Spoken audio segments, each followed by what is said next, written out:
नमस्कार, मैं आचार्य सरिता मिश्रा आपके अपने ज्योतिष और आध्यात्म के चैनल वैदिक ज्योतिष शिक्षण संस्थान में आप सभी दर्शकों का हार्दिक अभिनंदन करती हूँ। आज मैं आप सभी को कुंडली में राहु देव का क्या महत्व है, ज्योतिष शास्त्र में इसका क्या महत्व है, कुंडली में 1 से लेकर 12 भाव तक राहु देव उपस्थित हो तो इसका जातकों के जीवन पे क्या प्रभाव पड़ता है, और इसके साथ ही कुंडली में राहु के अशुभ प्रभाव से बचने के लिए कौन से सार्थक उपाय करने चाहिए, इसकी भी मैं जानकारी दूंगी। तो कार्यक्रम आप सभी के लिए बहुत ही खास है, तो मेरी इस वीडियो को अंत तक देखें और इसे और को भी शेयर करें ताकि अन्य भी इससे लाभान्वित हो सके।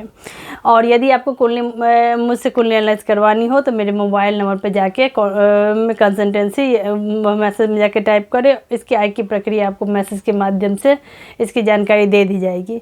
तो चलिए इसी के साथ हम जान लेते हैं कि ज्योतिष शास्त्र में राहु देव का क्या महत्व है। ज्योतिष शास्त्र के अनुसार राहु और केतु इन दोनों को ही कोई ग्रह या पिंड नहीं माना जाता है। ज्योतिष के अनुसार राहु और केतु सूर्य और चंद्रमा की परिक्रमा पथों के आपस में कटान के 2 बिंदुओं के द्योतक है, जो पृथ्वी के सापेक्ष एक दूसरे से उल्टी दिशा में 180 डिग्री में स्थित रहते हैं। ज्योतिष में इनका अस्तित्व छाया ग्रह के रूप में स्वीकार किया गया है, क्योंकि कोई भी सत्ता जो मानव जीवन को प्रभावित करती है उसे ग्रह कहा गया है। यह दोनों केवल कटान बिंदु हैं, इसीलिए छाया ग्रह कहलाते हैं। ये दोनों परस्पर 6 राशि अर्थात 180 डिग्री के अंश से अन्य ग्रहों के सापेक्ष विपरीत गति में राशियों में संचरण करते रहते हैं। इन्हें एक राशि पर भ्रमण करने में 18 माह या 12 राशियों में भ्रमण करने में लगभग 18 वर्ष का समय लग जाता है। राहु बहुत ही चमत्कारी ग्रह है। यह जिस भी व्यक्ति पर अपना प्रभाव डालते हैं उसे मति भ्रम कर सकते हैं और अत्यधिक बुद्धिमान भी बना सकते हैं। कुंडली में अलग अलग भावों में स्थित राहु विभिन्न प्रकार से जातकों के करियर और कार्यक्षेत्र को प्रभावित करते हैं। तो चलिए इसी के साथ हम जान लेते हैं कि यदि जन्म कुंडली में 1 से लेकर 12 भाव में राहु देव हो तो इसका जातकों के जीवन को किस तरह से ये प्रभावित कर सकते हैं। आइए इसको एक एक करके समझ। इस क्रम में सर्वप्रथम यदि जन्म कुंडली के फर्स्ट हाउस यानी कि लगन में राहु देव हो तो इसका क्या परिणाम होगा, आइए जानते हैं।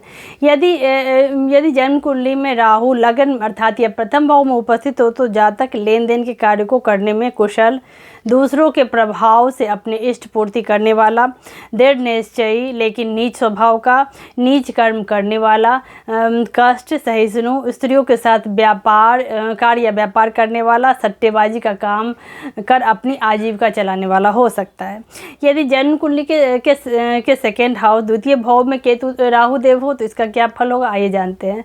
किसी भी जातक की जन्म कुंडली के द्वितीय भाव में राहु ग्रह स्थित हो तो ऐसे जातक सदैव कुटुंब परिवार से दूर, दुख भोगने वाला, मिथ्यावादी, अभिमानी, धन की रक्षा करने वाला, परदेश में धन कमाने वाला, मांस आदि से धनोपार्जन करने वाला, भ्रमण प्रिय, कठोर स्वभाव का, संग्रही, राजकोप भाजन और अल्प धनी होता है। इस भाव में राहु कई बार जातकों को विपुल धन संपत्ति भी प्राप्त करा सकता है। यदि जन्म कुंडली के थर्ड हाउस में राहु देव उपस्थित हो तो इसका क्या परिणाम होगा, आइए जानते हैं।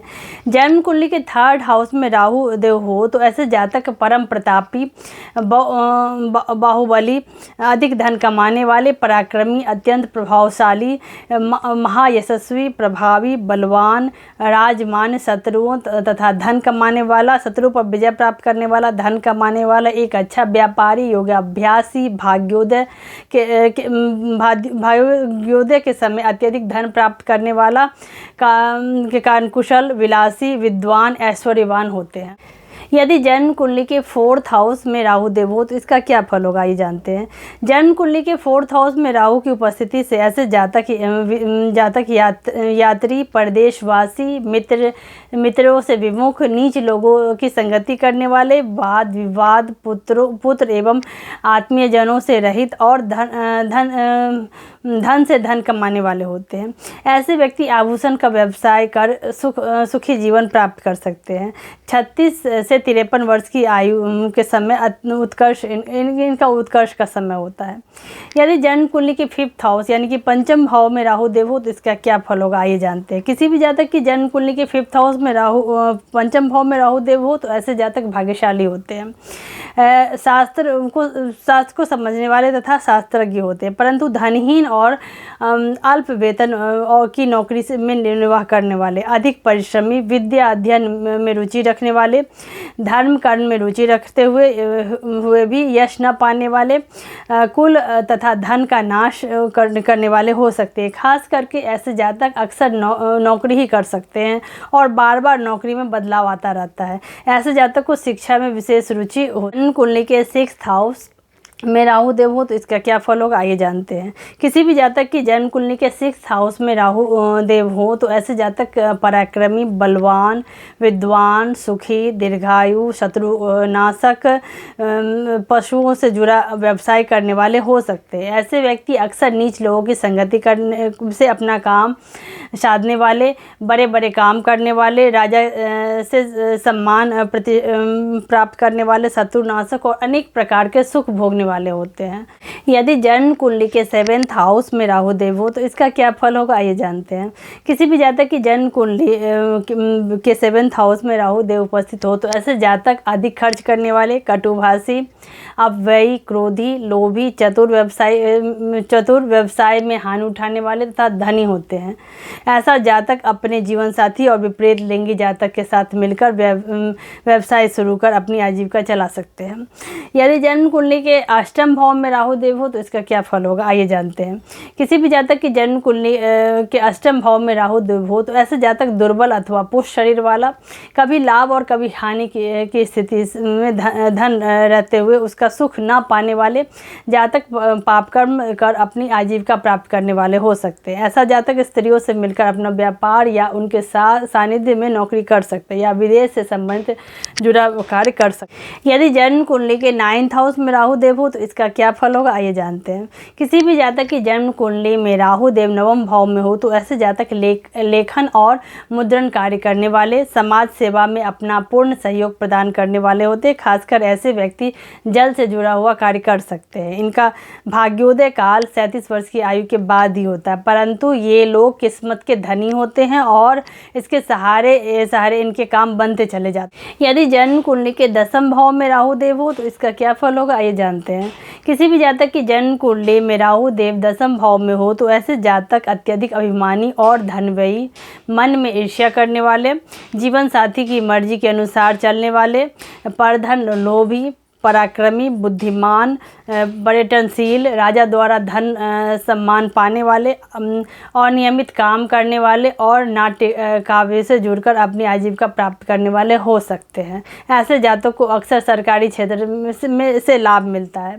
यदि जन्म कुंडली के 11 भाव में राहु देव हो तो इसका क्या फल होगा, आइए जानते हैं। किसी भी जातक की जन्म कुंडली के 11 भाव में राहु देव हो तो ऐसे जातक सुंदर, श्याम वर्ण वाला, शास्त्राभ्यासी, विद्वान, परिश्रमी, व्यवसायी, राजद्वार से प्रतिष्ठा एवं लाभ प्राप्त करने वाला, अन्न, वस्त्र, अलंकार, धन, पशु, वाहन, सभी इत्यादि चीज़ों से जुड़कर नौकरी और व्यवसाय करने वाले ऐसे जातक को अच्छा धन प्राप्त करने में जीवन में सफल हो। यदि जन्म कुंडली के 12 भाव 12 भाव में राहु देव हो तो इसका क्या फल होता है, आइए जानते हैं। किसी भी जातक की जन्म कुंडली के 12 भाव में राहु देव हो तो ऐसे जातक नौकरी करने वाले, व्यापार करते रहने पर सिद्धि प्राप्त करने वाले, परिश्रमी, मूर्ख, अधिक चिंता, मतिमंद, कपटी और नीच वृत्ति वाले होते हैं। ऐसे जातक केवल विदेश से ही धन लाभ करते हैं। इसके साथ ही कुंडली में 1 से लेकर 12 भाव तक राहु की जो स्थिति हमने बताई है, इस पे ये एक जनरल प्रेडिक्शन होता है। इस पे बाकी ग्रहों की क्या स्थिति है, इस ग्रहों के शत्रु ग्रह क्या है, मित्र ग्रह क्या है, इन सब को देख के ही एक फाइनल एनालिसिस होती है। ये एक जनरल प्रेडिक्शन होता है। इसके साथ ही चलिए आइए जान लेते हैं, यदि जन्म कुंडली में राहु देव आपकी अशुभ प्रभाव दे रहा हो तो इससे बचने के लिए, इसको शुभ परिणाम में परिणत करने के लिए कौन से सार्थक उपाय किए जा सकते हैं। आइए चलिए इसको विस्तार से समझते हैं। इस क्रम में सर्वप्रथम यदि जन्म कुंडली में राहु अशुभ प्रभाव दे रहा है तो इसको दूर करने के लिए भगवान शिव और भगवान श्री हरि विष्णु की पूजा आराधना करनी चाहिए। ऐसा करने से राहु का प्रभाव धीरे धीरे दूर हो जाता है। वहीं पे सोमवार और शनिवार के दिन पानी में काले तिल मिलाकर शिवलिंग पर अर्पित करना चाहिए। इस उपाय को अपनाने से कुंडली में राहु के अशुभ प्रभाव धीरे धीरे दूर होने लगते हैं। इसके साथ ही राहु दोष से मुक्ति पाने के लिए नियमित रूप से राहु के बीज मंत्र ओम भ्राम भ्रीम भ्रौम सह राहवे नमः मंत्र का रोजाना 108 बार जाप करना चाहिए। राहु दोष को दूर करने के लिए जल में कुश डालकर स्नान करना भी लाभदायक रहता है। राहु दोष से पीड़ित व्यक्ति को शनिवार के दिन मीठी चीज़ों को खाने से परहेज करना चाहिए। गुरुवार के दिन भगवान विष्णु की पूजा करने से राहु के अशुभ प्रभाव धीरे धीरे दूर होने लगते हैं।